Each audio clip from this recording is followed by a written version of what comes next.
So good morning. Morning, Raja.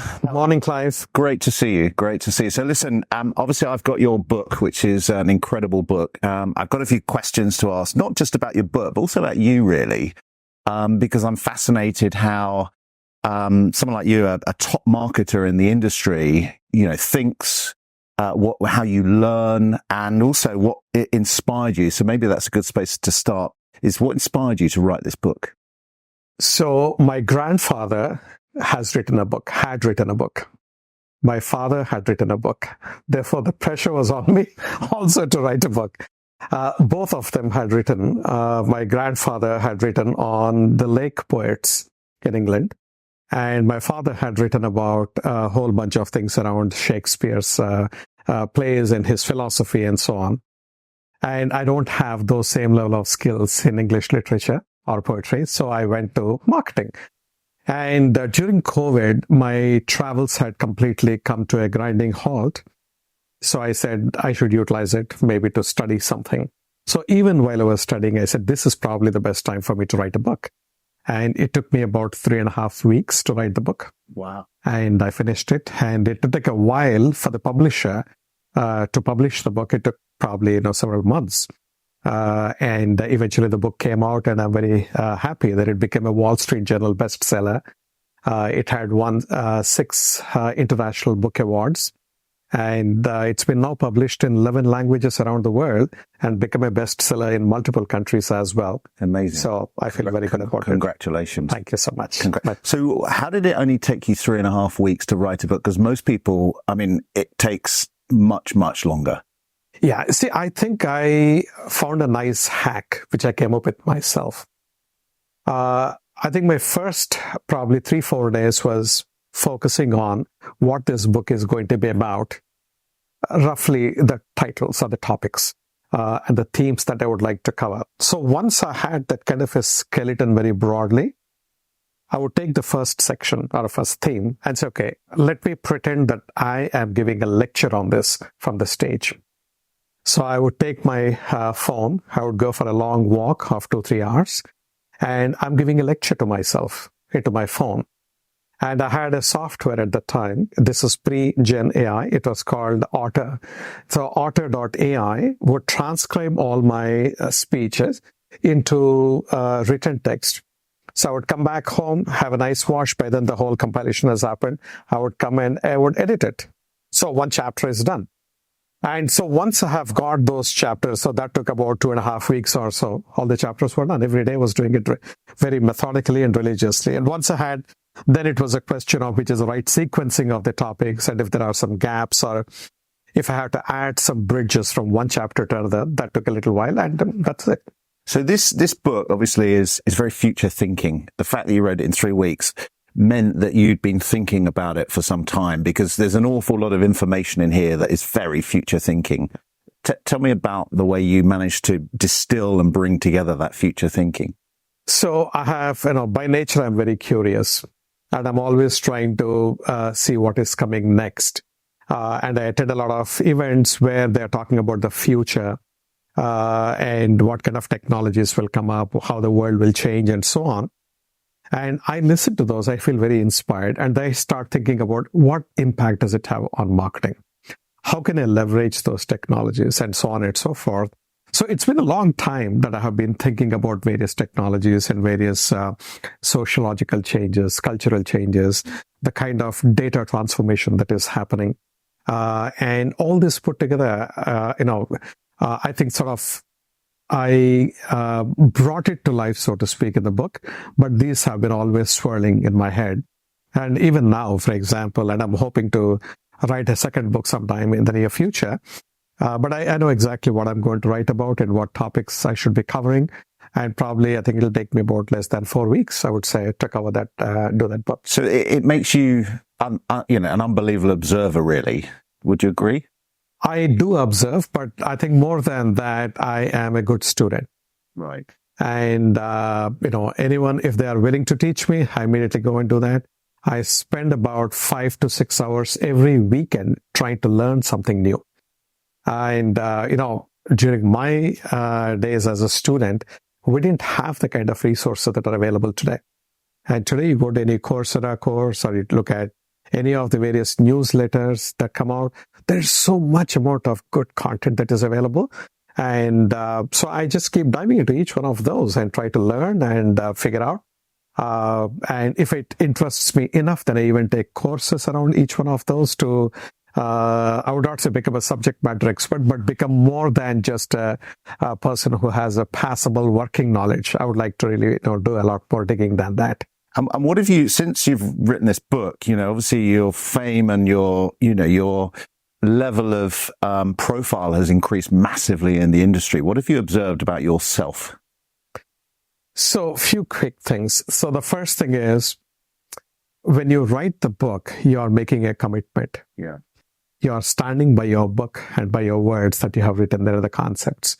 So one of the things I felt very good about is, for example, I wrote a full chapter on AI and said, this is going to be the single biggest change agent that's going to come upon us. It'll totally transform everything that we do. And a whole chapter dedicated to it. At the time, there was no Gen AI. So even before AI became such a wildly popular kind of a topic since last October or November, I had been ahead of the curve. So that makes me feel good saying that, okay, I got it right. And so a lot of times I've been asked saying that, would you really change your book? Now you know what you know. The answer is no, because it's exactly the things that I've said are materializing. So it's more a validation of my hypothesis, which I feel very good about. That's one part. The second thing is, when you make some strong, provocative statements, people get provoked and then they comment. So you should have the spine and the substance to stand by what you have written or what you have said. So, for example, in this book, I have written many things like, I said, loyalty is a myth. Yeah. But the industry spends $1 trillion every year behind loyalty programs, which is a complete waste of money. So a lot of people say, no, we don't agree with you. I said, come, let's have a debate. And I did. And this is my conviction very clearly, that in personal lives, people are not loyal. And overwhelming 85% of the people are not hardwired for loyalty in their personal lives. Brands are so low in their priority and hierarchy. And if we expect that we will give 1 mile for every dollar you spend or 1 reward point and expect them to be loyal, you're kidding yourself. You need to reinvent the entire paradigm of how you run preference programs, not loyalty programs. So you think that's old world thinking? New world is that consumers are far more promiscuous. Totally. Yeah. Totally. Just look at anyone. How many airline programs are you a member of? How many hotel programs are you a member of? Who are you loyal to? It's a matter of convenience. It's a matter of context. It's a matter of pricing. So don't mistake that to be loyalty. And when you do that, what you do is you reinvent your whole approach in a very different way, reimagine it. And you build your technology stacks which deliver to that new vision as opposed to stuck in the old world kind of a thing. Same thing, advertising. So I said advertising as we know it is dead. The concept of the funnel is completely it's nonsensical. So there are some very provocative things that I have stated there, and I stand by them. And just want to talk about you and your leadership, because obviously, when you write something as profound as this, presumably it also changes you as a leader and the way you interact with your team and maybe your peers in the business. What's happened from that perspective? See, it's interesting. It's the same Raja before writing the book and after writing a successful book, if I may say so. The credibility, however, jumps. And particularly when you get something like a Wall Street Journal bestseller, so it's like an external validation, and people will start giving you a lot more credence than otherwise, which is very interesting. So one of the things I started doing is to really teach my team, to be a teacher to the team, a coach as opposed to a boss. I also do exactly the same thing with my C-suite peers. And I try to not be in a kind of a pedantic style, but try to sort of tell them, hey, this is how marketing is. This is what marketing is.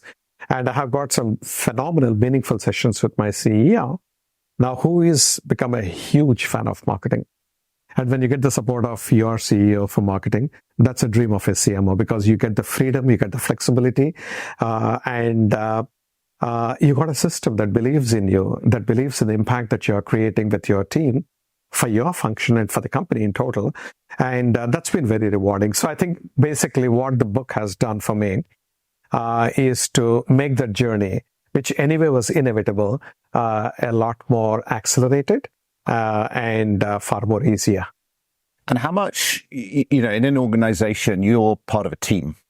So whilst it's hugely positive, the impact that some of this thinking and writing can have on the rest of the team to elevate them, the other challenge is, if one person outshines other people, it can be disruptive as well. How's that dynamic as far as, you and the team that you and your peers that you work with?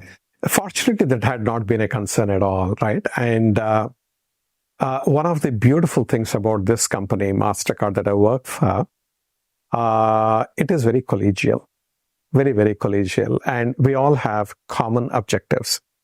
So if one of us is succeeding more, it elevates all of us because our compensation structure, our reward structure, recognition, everything is tied together as a team. So nobody would grudge that you are doing better than me or so-and-so is doing. So there is no real scope in a material sense for any jealousy.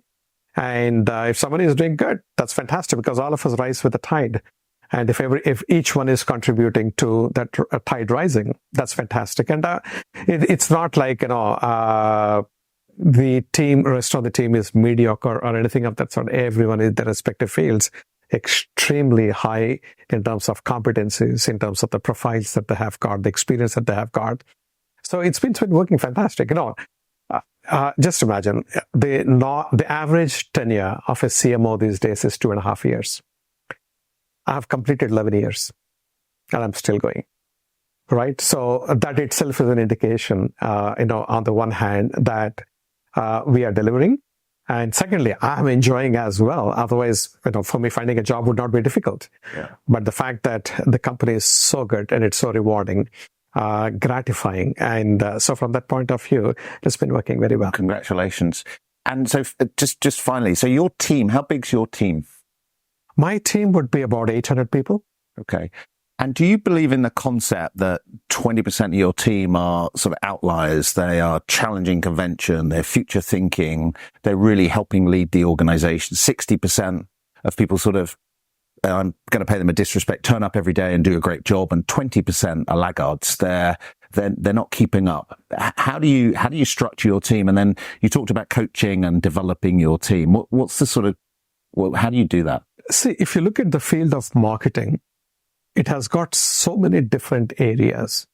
And in each area, we managed to get the best in class, world-class talent in every single area. If you look at consumer insights, or if you look at communications as in PR, but we call it communications because it includes all external and internal communications. Or you look at brand, or you look at consumer marketing, you look at B2B marketing, product marketing, sponsorships. Every single one of these areas, we have handpicked, nurtured, and sort of groomed people to take over those various roles. So you cannot combine the whole thing as one marketing and say 20% are like this and 20% like this. Each individual area is fairly small in terms of number of people. On the one hand, you got this subset of marketing, plus you got the geographies across the world.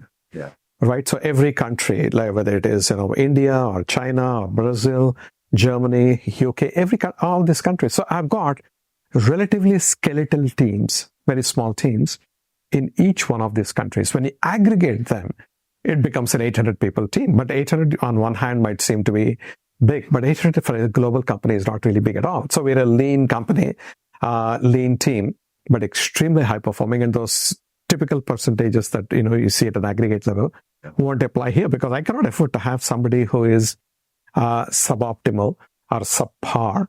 If they are running, say, for example, United Arab Emirates, that market requires somebody who is able to deliver the results that we have aspired for in that market. And that person will have very few number of people reporting to her. And so that's how we are looking at the entire thing. And it took us a lot of time to find the right people for the right jobs. And if somebody is there in marketing that have better talent for some other role in the company, we would actually help them move there. We had trained people who are classically trained, because marketing is evolving so fast.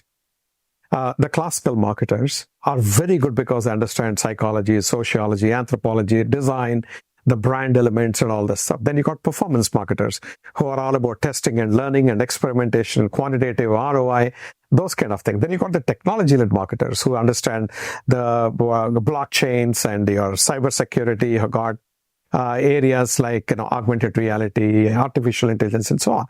So each one of these areas we picked and chose the right people for those jobs. And where people were not right, we made changes almost 4 years back or 5 years back. So, and the turnover on my team is extremely low. So we take care of them. Congratulations. So listen, my final question, obviously we're here in Cannes in this beautiful backdrop, amazing weather, a beautiful villa. What are you hoping to get from Cannes this week? I would say 5 things. The first and foremost is we have established out here the Mastercard Villa, where we are curating some fine content for a very intimate audience, so to speak. I'm really looking forward to learning a lot and meeting people. So that's number 1. Number 2, there's the Festival of Creativity. And I'm going to take a walk through the all the creative work and the award-winning stuff. That's something which inspires me quite a lot, and I love it. And number 3, this is a place where I also get to meet some of the excellent talent, for potential hiring into the company down the line. So that's 3. 4th, for me, this is one venue where I have found very, very good vendors who can be wonderful partners for us, whether they are technology people or creative or whichever it is. So that's one thing which I always am looking at. I give time to those folks. And just this morning as well, I met somebody and they got some amazing solutions. And I said, yeah, there's something we should talk.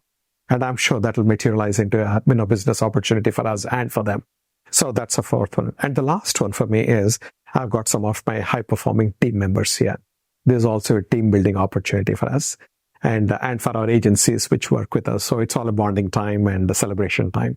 That's what I think. Well, listen, I hope you have a wonderful week. It's great to speak to you this morning. I really appreciate your time. Thank you, Clive. Much appreciated. Great to meet you. Thanks, so very much. Much appreciated. Thanks.